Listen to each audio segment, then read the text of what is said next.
grip by bringing my knee in, getting a grip, and pulling and kicking to break the grip. And now I can reattach, okay? Almost like a really shallow spider from here.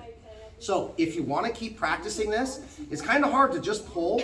So just like I would break a grip on my knees if he was trying to set up for Toriando or something to pass the guard, I'm pulling and kicking my leg in opposite directions to strip the grip.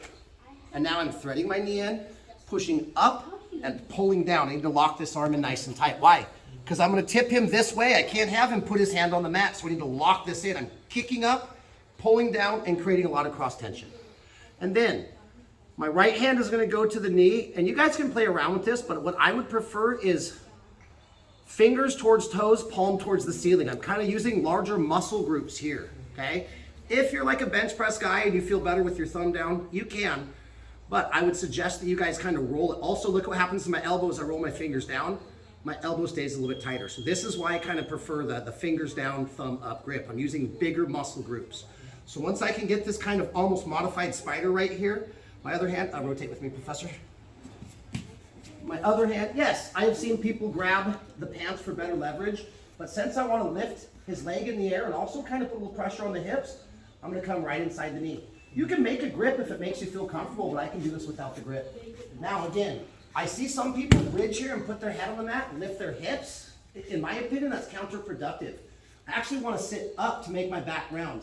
I pull the hand, kick the leg, lift, and I start to sit up and look into the turn. And with this drill, I can turn around and go right to knee on belly. So rather than I go 4, he goes 4, or 3 and 3, we can make this a free flow drill, okay? You feel comfortable showing this? I'm here, here. First thing he's got to do is strip my grip. Go to almost a modified shin in spider, palm up. Now he's going to sit up and he's going to dump me where I can't post. And then he comes up to me on belly. Gets his hook grips. So if we want to practice kick strip, we can do that. Also, if you want a different feet, it's not uncommon for people to grab my hips or the belt. If they do this, this is an easier transition.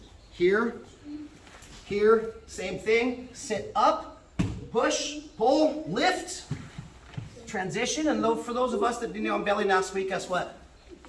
I can start running right towards some of my submission chains. Okay? So I know that we showed this on Monday, but it's going to be the same exact thing again. If you want to practice kicking and stripping the grip, feel free to go for it. If you're new and you didn't see it Monday, you need help, just say my name, we'll come around and help. Ready? 1, 2, 3.